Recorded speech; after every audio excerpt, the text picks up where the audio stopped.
Bonjour à toutes et à tous, bienvenue dans ce nouveau numéro de Ski Mag. Un Ski Mag un peu particulier du fait de la crise sanitaire liée au Covid-19.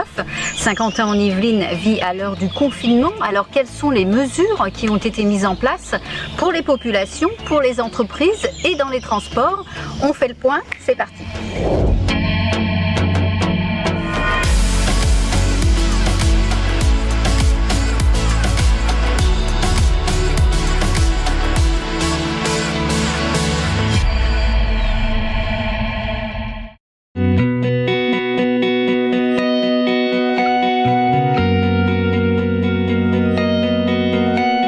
Saint-Quentin-en-Yvelines à l'heure du Covid-19 et du confinement.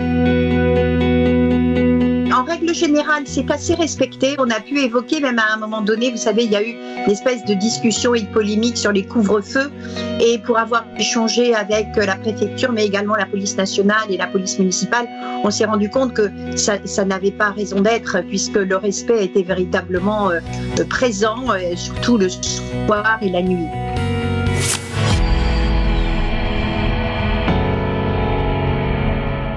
On a des obligations à certains moments, bien sûr, d'être présent. J'essaye de me déplacer et de me déconfiner le moins possible et de respecter ce qui est demandé. Aujourd'hui, on a des outils, vous le voyez, qui sont des outils qui nous permettent de travailler. Ça me permet de travailler avec Saint-Quentin-en-Yvelines au niveau du conseil communautaire. Ça me permet de travailler avec le département également en tant que vice-président. Et bien sûr, avec la ville, on est en permanence, soit au téléphone, soit par visioconférence, en travail complet.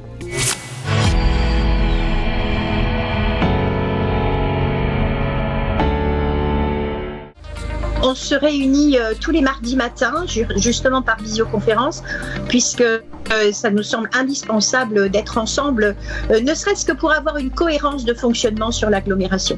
On a beaucoup travaillé aussi sur tout ce qui est masques, comme vous le savez. On est livré par la région Île-de-France pour les masques, on en a eu pour les médecins, on en a eu pour les soignants, on en a distribué des milliers. Hier, c'était pour les pharmaciens. Et il est clair qu'on essaye de grouper aussi nos demandes avec les maires de l'agglomération, de façon à ce que, on soit plus efficace et plus réactif par rapport à nos concitoyens.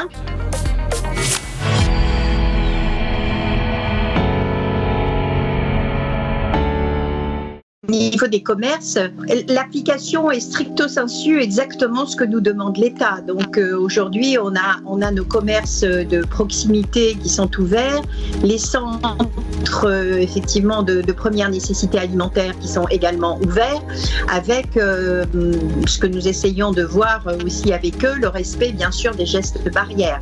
Aujourd'hui, on ne peut pas dire que les gens pâtissent à ce niveau-là. On est dans des accompagnements au niveau des portages de courses, de portages à domicile. Nous, on a des chiffres vraiment en augmentation hallucinants et c'est très bien et on a trouvé des bénévoles pour ça. L'agglomération a mis en place une carte interactive recensant les commerces de proximité qui restent ouverts. Achats locaux et livraisons à domicile, commerçants et Saint-Quentinois peuvent rejoindre le groupe Facebook dédié. Le dispositif national de bons d'achat permet aussi de soutenir les commerces non alimentaires. Sur notre commune et sur Saint-Quentin aussi, ça s'est organisé puisque dès que le marché s'est fermé, la plupart des commerçants du marché ont tout de suite proposé aussi de faire des livraisons et de pouvoir apporter ces produits frais auprès de la population. Et je sais qu'il y a eu énormément de solidarité qui se sont mises en place et des producteurs qui se sont regroupés autour d'organisations. Je crois que ça va permettre aussi aux personnes de découvrir que nous avons des producteurs locaux, qu'il y a toute une organisation sur Saint-Quentin avec une richesse incroyable au niveau de ces productions-là.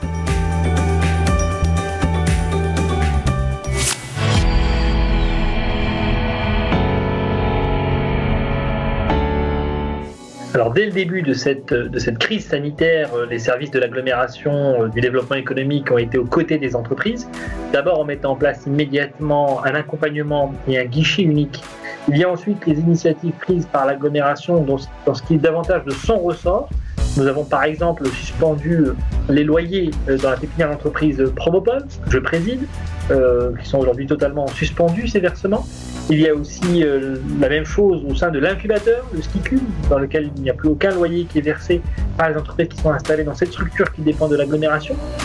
Et puis il en va de même pour les remboursements de prêts de notre fonds de prêt d'honneur Initiative Saint-Quentin, dans lequel nous avons là aussi suspendu tous les remboursements, encore une fois avec une idée simple, faire le maximum pour permettre aux entreprises de passer ce moment difficile avec le moins de casse possible, et donc d'abord, autant que possible, soulager leur trésorerie. J'en somme à peu près 150-160 000 salariés en chômage partiel dans les Yvelines, c'est 2 fois plus que la moyenne nationale, mais ça s'explique aussi par le fait que notre département est à la fois un département très peuplé, et puis un département très dynamique sur le plan économique avec beaucoup d'entreprises. Et je rappelle aussi qu'on a aussi à Saint-Quentin-en-Yvelines beaucoup de cadres qui eux sont en télétravail, des grandes entreprises aussi dans notre tissu de Saint-Quentin-en-Yvelines, dont on est très fiers et qui sont très mobilisées dans cette crise. Je pense à des entreprises comme Renault, comme Valeo, par exemple, sont engagées sur la fabrication des respirateurs, un dispositif d'État aujourd'hui pour mettre en place des respirateurs artificiels sur leur chaîne de production. Et puis on en a d'autres qui ont aussi évidemment joué le jeu de la solidarité. Je pense par exemple à Airbus qui a approvisionné en masques un certain nombre d'hôpitaux, de plaisir ou de tram. Donc on a la chance d'avoir ce tissu économique qui, je l'espère, pour l'instant arrive à résister, en tout cas pour les grands groupes, parce qu'ils ont la force de frappe de passer ce moment difficile. C'est pour ça qu'il faut que nous soyons surtout aux côtés également des petites entreprises qui évidemment n'ont pas la même assise financière. C'est le cas de M2M, start-up spécialisée dans l'intégration des technologies innovantes. Ça a été très très compliqué à partir de mi-février jusqu'à mi-mars. On a vu vraiment une chute des ventes colossale. On s'est mobilisé. On a décidé de mettre en place des campagnes de promotion pour soutenir, vraiment pour essayer de tirer avec le B2C le manque à gagner du B2B. On a évidemment activé l'ensemble des mesures existantes, donc chômage partiel. Donc on a vraiment diminué la voilure, qui nous permet effectivement d'alléger les charges. On a également repoussé nos échéances de prêts de 6 mois, donc ça a un coût. Hébergée au sein de Promopol, la start-up a bénéficié de la suspension des loyers. Non seulement ça aide, mais en fait c'est indispensable. C'est indispensable parce que si on était resté avec les mêmes charges alors que notre chiffre d'affaires a chuté drastiquement, c'était juste pas possible. On aurait été obligé de faire de la casse. Solidarité du territoire durant la crise, mais aussi des autres entreprises. On a un groupe WhatsApp depuis le début, le Sky Club, et on échange régulièrement sur les mesures, les mécanismes que chacun met en place. Donc on essaie de faire tourner l'information. On débriefe les autres sur un rendez-vous qui nous a apporté des nouvelles informations. Donc ça c'est plutôt bien. Et il y a une vraie solidarité également, c'est-à-dire que les uns les autres, en fonction de la trésorerie, sont prêts à prêter en inter-entreprise. Certaines entreprises sont très sollicitées du fait de leur activité. Altruis intervient au domicile des personnes âgées, un quotidien difficile à gérer avec la crise sanitaire. Il y a 2 semaines, on n'avait pas de masque. Et donc, on allait au contact des personnes âgées, dépendantes, fragiles, avec nos mains lavées, parce qu'on avait réussi à se battre tout seul pour avoir du gel hydroalcoolique. Ensuite, on a appliqué des règles d'hygiène strictes. Et aujourd'hui, on arrive à avoir 2 masques par jour pour nos intervenants. Ils en ont un pour le matin, un pour le soir. C'est pas terrible, mais je pense que c'est bien. Bien utilisé, en se lavant bien les mains avant de le toucher, en essayant de ne pas avoir le réflexe de mettre les mains dessus. On a des surchaussures, on est environ une 50aine, enfin un peu moins, 45 en temps normal, à peine 20. Là. 20 parce qu'en fait on a 8 ou 9 de nos salariés qui sont en retrait pour leur garde d'enfants, ils ne peuvent pas aller travailler, ils ont leurs enfants en bas âge. 9, c'est énorme, c'est un quart de non effectif. Il y a les maladies habituelles, on est d'un secteur d'activité où on a régulièrement 15% d'absentéisme. Après, il y a les gens fragiles, diabétiques, voire plus graves pour certains. On a volontairement réduit notre activité de presque la moitié, ce qui nous a permis de compenser la perte de la moitié de nos salariés. Le problème, c'est que la situation financière est difficile, mais il faut être honnête, entre les mesures de chômage partiel et plein de gestes que fait l'État en direction des personnes âgées dépendantes et même de nous, on n'est vraiment pas à plaindre.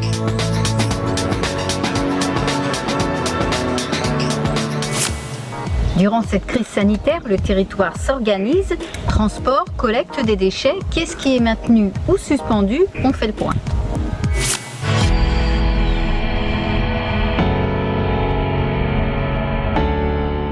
Au niveau des transports en commun, l'offre ferroviaire qui est opérée par la SNCF est toujours opérante. Un train sur 4, donc la ligne N principalement. Concernant l'offre de bus, actuellement l'offre qui est opérée sur le territoire de l'agglomération est l'offre du samedi été, donc c'est-à-dire grosso modo ce que l'on constate la première quinzaine du mois d'août. Ça, c'est ce qu'on a donc, durant toute la semaine. Néanmoins, sur certaines destinations ou certains points particuliers, on a une offre un peu renforcée, notamment vers les hôpitaux. Si on prend les lignes qui vont à l'hôpital du Chesnay, les lignes qui desservent l'hôpital privé de Trappes. Et on a une ligne aussi qui dessert l'hôpital de Clamart, qui est la 475. Là, on a l'offre non pas du samedi été, mais de la semaine été, qui est un peu plus renforcée et améliorée. Et ponctuellement, pour certaines entreprises qui fonctionnent encore sur le territoire, on a échangé avec ces entreprises et on a fait une offre un petit peu ajustée ou un petit peu sur mesure. Mais aussi vers certains centres commerciaux et bureaux de poste. Fermée un temps, la vélostation est de nouveau ouverte depuis le 27 avril. Côté déchets, les collectes restent inchangées. Celles des encombrants sont suspendues. Les déchetteries réouvriront partiellement dès le 4 mai. Côté loisirs, parcs, espaces verts et médiathèques restent clos. Les Saint-Quentinois peuvent accéder au contenu des médiathèques via le portail e-médiathèque. Les écoles, elles, ont toutes bénéficié de cours numériques via le plan Seine-Yvelines numérique. L'accueil des services publics est fermé, mais des échanges sont possibles par téléphone ou par mail. C'est le cas de l'Institut de promotion de la santé à Trappes. Donc chaque fois qu'il y a des besoins particuliers, que ce soit des professionnels de santé, des professionnels avec qui nous travaillons, mais aussi des Saint-Quentinois, on a toujours un accès à l'IPS par le biais de l'accueil téléphonique qui fonctionne toujours. Beaucoup de questions sur l'épidémie de Covid en ce moment, de manière globale. Par contre, au sein de l'IPS, on a maintenu certaines consultations de partenaires extérieurs comme le centre d'addictologie de l'hôpital Mignot. On a remis en place le lieu écoute jeune pour tout ce qui est toutes les questions liées aux jeunes et à leur famille. Et nous gardons bien entendu encore plus durant cette période un lien étroit avec les professionnels de santé de tous ordres, les médecins généralistes, le lien avec les maisons de santé pluridisciplinaires, mais aussi le lien avec les EHPAD. Et je crois que ça c'est particulièrement important en cette période. Le président m'a demandé d'assurer un lien étroit avec l'ensemble des EHPAD et résidences pour personnes âgées du territoire pour faire un point régulier sur l'état sanitaire des résidents. Aujourd'hui, l'IPS joue un rôle d'interface entre le monde économique qui se mobilise pour pouvoir fabriquer notamment des visières, parfois des blouses, des surblouses, et les besoins justement que l'IPS collecte auprès des professionnels de santé pour ensuite leur proposer des masques, des visières, des blouses.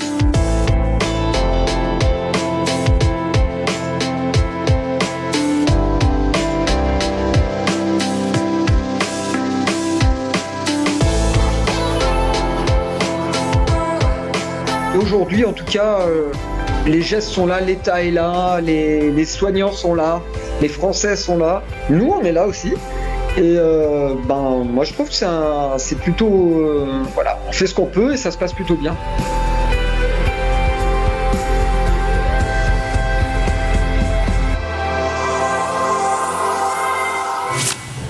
Skinac, c'est fini. Encore une fois, restez confinés autant que possible et respectez les gestes barrières, lavage des mains, masque, distance. À très bientôt. Ciao.